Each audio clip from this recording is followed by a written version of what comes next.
প্রিয় দর্শক, আজকের এই প্রতিবেদনটা একটা প্রশ্ন দিয়ে শুরু করি। যে দেশ নিজেকে দুনিয়ার সবচেয়ে বড় সামরিক শক্তি বলে দাবি করে, সেই দেশের সেনাবাহিনী হঠাৎ মধ্যপ্রাচ্য থেকে গুটিয়ে নেওয়া হচ্ছে কেন? আর তার চেয়েও বড় প্রশ্ন, এই নিয়ে সরাসরি জিজ্ঞাসা করা হলে আমেরিকার প্রেসিডেন্ট ডোনাল্ড ট্রাম্প উত্তর দিতে অস্বীকার করলেন কেন? আজ ৩রা আগস্ট। আজকের আলোচনায় ৩টে বিষয় থাকছে। ১, মধ্যপ্রাচ্য থেকে মার্কিন সেনা সরানোর খবর আর ট্রাম্পের রহস্যময় নীরবতা। ২, ইরান আকাশ থেকে নীরবে কার সাহায্য পাচ্ছে। আর ৩, তেহরানে মার্কিন হামলার একটা নতুন ভিডিও, যেখানে ইরান অত্যন্ত গুরুতর অভিযোগ তুলেছে। আমি অনুপ বিশ্বাস, আপনারা দেখছেন এটাই রিয়ালিটি। চ্যানেলটি সাবস্ক্রাইব না করে থাকলে করে নিন। চলুন প্রথম খবরে ঢুকি। আজ ৩রা আগস্ট প্রকাশিত কয়েকটি প্রতিবেদন অনুযায়ী আমেরিকার বেশ কয়েকটি গুরুত্বপূর্ণ সামরিক ঘাঁটি থেকে সেনা ও সামরিক সরঞ্জাম সরিয়ে নেওয়া হচ্ছে। বিশেষ করে এই মুহূর্তে নাম আসছে কুয়েত আর বাহরাইনের। একাধিক আরব দেশ থেকেই মার্কিন সেনা ফিরে যাওয়ার খবর একটানা আসছে। সোশ্যাল মিডিয়ায় অনেকে তো সরাসরি বলছেন এটা ফিরে যাওয়া নয়, এটা পালিয়ে যাওয়া। এখন আসুন সবচেয়ে গুরুত্বপূর্ণ জায়গায়। এয়ারফোর্স ওয়ানে সফরের সময় এক সাংবাদিক ডোনাল্ড ট্রাম্পকে আজ সরাসরি জিজ্ঞাসা করেন, আমেরিকা কি সত্যি কুয়েত আর বাহরাইন থেকে নিজেদের সেনা সরিয়ে নিচ্ছে? ট্রাম্প শুধু একটাই কথা বলেন। তিনি বলেন এই বিষয়ে তিনি কোনো মন্তব্য করতে চান না। দেখুন, এখানে একটা বিষয় ভালোভাবে বুঝতে হবে। যদি সেনা সরানোর ঘটনাটি সত্যিই না ঘটতো, তাহলে ট্রাম্প সরাসরি অস্বীকার করে দিতে পারতেন। কিন্তু তিনি হ্যাঁও বললেন না, নাও বললেন না। আর এই নীরবতার কারণেই প্রশ্নটা এখন আরও বড় হয়ে গেছে। আমেরিকা কি সত্যি মধ্যপ্রাচ্যে নিজেদের সামরিক উপস্থিতি কমিয়ে ফেলছে? আরেকটা বিষয় লক্ষ্য করার মতো, খবরটি প্রথম ফ্ল্যাশ হিসাবে সামনে আনে আল জাজিরা, কিন্তু তারপর কয়েক ঘন্টা কেটে গেলেও দুনিয়ার কোনো বড় সংবাদ মাধ্যম ট্রাম্পের এই নীরবতা নিয়ে বিস্তারিত প্রতিবেদন তৈরি করেনি। অথচ বিষয়টি ছোট নয়। মাত্র কয়েকটি লাইনের মধ্যেই এমন অনেক কিছু লুকিয়ে আছে যা সরাসরি লেখা হয়নি, কিন্তু চোখের সামনেই স্পষ্ট। কারণ এই ঘটনাগুলো এমন এক সময়ে ঘটছে যখন ইরান একটানা মার্কিন সামরিক ঘাঁটিগুলোকে ক্ষেপণাস্ত্র আর ড্রোন দিয়ে নিশানা করছে। একাধিক আরব দেশে থাকা মার্কিন ঘাঁটি আগেই হামলার আওতায় চলে এসেছে। তাহলে ব্যাপারটা দাঁড়াচ্ছে এই জায়গায়, আমেরিকা যদি সত্যি নিজেদের ঘাঁটি খালি করতে শুরু করে, তাহলে সেটাকে শুধু পুনর্বিন্যাস বলে ধরে নেওয়া কঠিন। সহজ ভাষায় বললে, সেনা সরানোর অর্থ শুধু জায়গা বদল নয়, সেটা হতে পারে মধ্যপ্রাচ্যে ক্ষমতার ভারসাম্য বদলে যাওয়ার সবচেয়ে বড় লক্ষণ।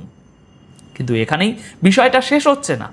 আর একটা খবর এর সঙ্গে একটু জুড়ে দিলে ছবিটা আরও অস্বস্তিকর হয়ে ওঠে। আমেরিকা মধ্যপ্রাচ্যের বেশ কয়েকটি দেশে থাকা নিজেদের নাগরিকদেরও বলে দিয়েছে তারা যেন তৎক্ষণাৎ বেরিয়ে আসার জন্য প্রস্তুত থাকেন। এই নিয়ে অ্যাডভাইজারি জারি হয়ে গেছে, আপনারা জানেন। অর্থাৎ একদিকে নাগরিকদের সতর্ক করা হচ্ছে, অন্যদিকে ধীরে ধীরে সেনা সরানো হচ্ছে। এই দুটো ঘটনা যদি পাশাপাশি রাখেন, তাহলে মনে হয় কিছু একটা ঘটছে, যার আঁচ পাওয়া যাচ্ছে কিন্তু পরিষ্কার দেখা যাচ্ছে না।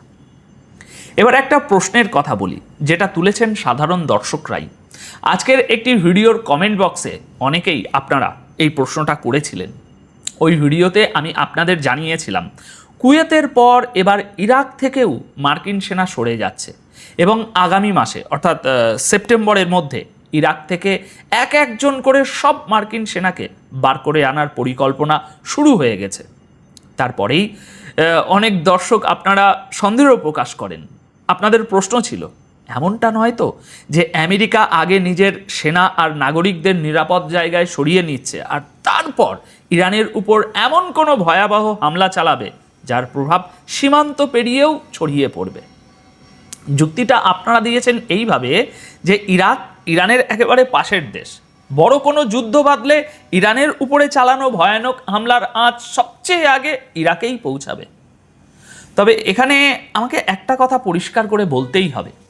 দেখুন, এটা কোনো নিশ্চিত তথ্য নয়, এটা আপনাদের প্রশ্ন, একটা সম্ভাব্য পরিস্থিতির কল্পনা মাত্র। এর কোনো নিশ্চয়তা নেই। কোনো সরকারি সমর্থনও নেই। আমি বিষয়টি আপনাদের সামনে রাখছি কারণ প্রশ্নটি অনেকের মনেই এসেছে, কিন্তু একে সত্যি বলে ধরে নেওয়া এখনই ঠিক হবে না। তবে একটা বিষয় নিশ্চিত, ডোনাল্ড ট্রাম্প এখনো পর্যন্ত এটাই বলতে রাজি হননি যে মধ্যপ্রাচ্য থেকে মার্কিন সেনা ঠিক কী কারণে সরানো হচ্ছে। আর সেই কারণেই প্রশ্নগুলো নিজের জায়গায় দাঁড়িয়ে আছে। পরিস্থিতি যথেষ্ট গুরুতর। আলোচনা আর চুক্তির নামে যে চেষ্টাগুলো চলছে সেগুলো শেষ পর্যন্ত আবার শুধু নাটক হয়ে থেকে যাবে না তো? কথাটা আমি আজ 3রা আগস্ট সন্ধ্যায় বলে রাখছি, কাল কি হবে সেটা এখনই বলা মুশকিল। এবার আসি দ্বিতীয় বড় খবরে। এই খবরটি বুঝলে যুদ্ধের ছবিটাই বদলে যেতে পারে। ইরান এই যুদ্ধে আমেরিকাকে যে পরিমাণ ক্ষতি করতে পেরেছে তার পেছনে শুধু ইরান নয়, রাশিয়ার নীরব সাহায্যও থাকতে পারে। অর্থাৎ ট্রাম্পের একজন নীরব প্রতিপক্ষ ভ্লাদিমির পুতিন নিজে সরাসরি মাঠে না নেমেই ইরানের মাধ্যমে আমেরিকার ক্ষতি করে যাচ্ছেন। আজকের একটি নতুন প্রতিবেদনে বলা হয়েছে রাশিয়া ইরানকে এমন গোপন তথ্য সরবরাহ করছে যার সাহায্যে ইরান মার্কিন সেনার গতিবিধির উপর নজর রাখতে পারছে, পাশাপাশি নিজের সামরিক সরঞ্জামকেও আরও ভালোভাবে সুরক্ষিত রাখতে পারছে।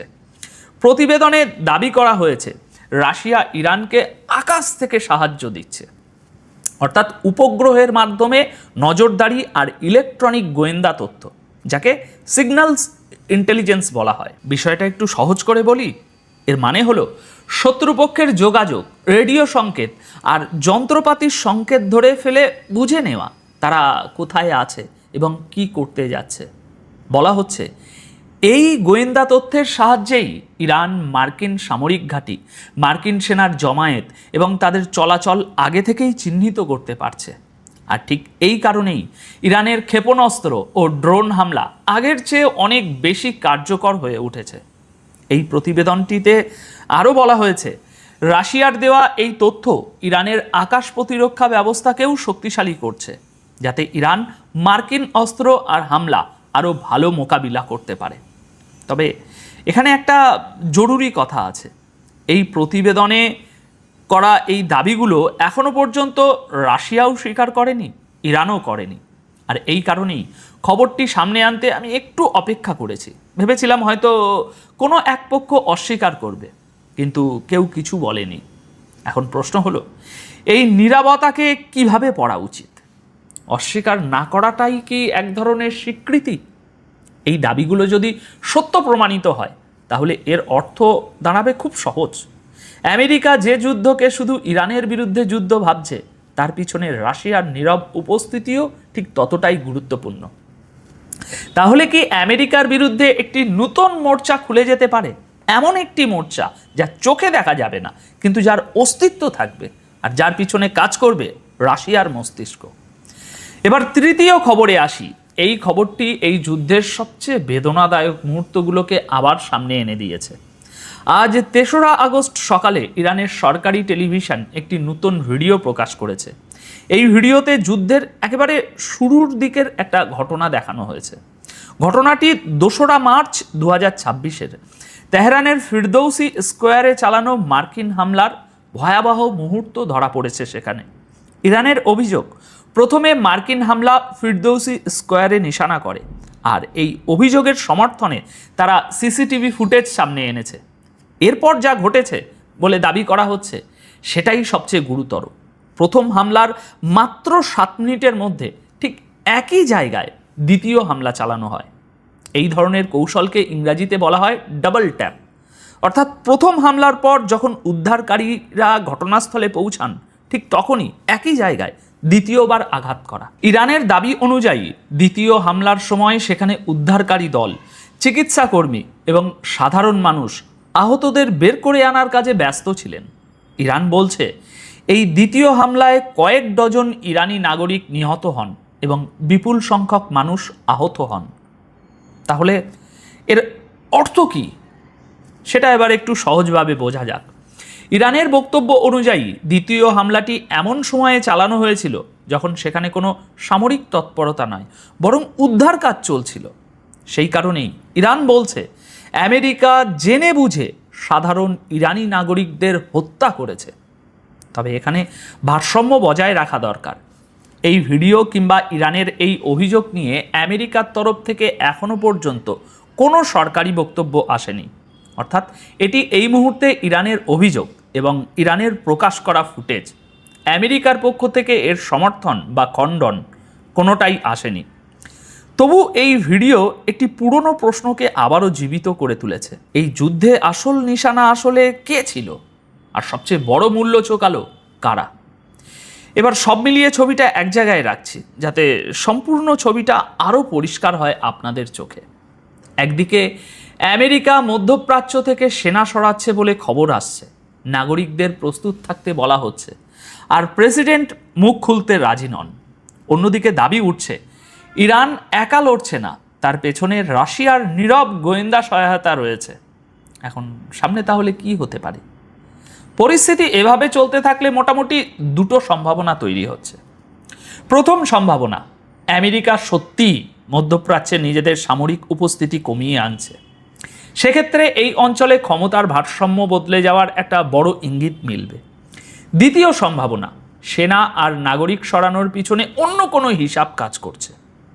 তবে এই দ্বিতীয় সম্ভাবনার পক্ষে এখনও কোনো নিশ্চিত প্রমাণ নেই, তাই একে অনুমানের বেশি কিছু বলা যাবে না। সব কিছু নির্ভর করছে একটা বিষয়ের উপর, ট্রাম্প নিজে মুখ খোলেন কি না।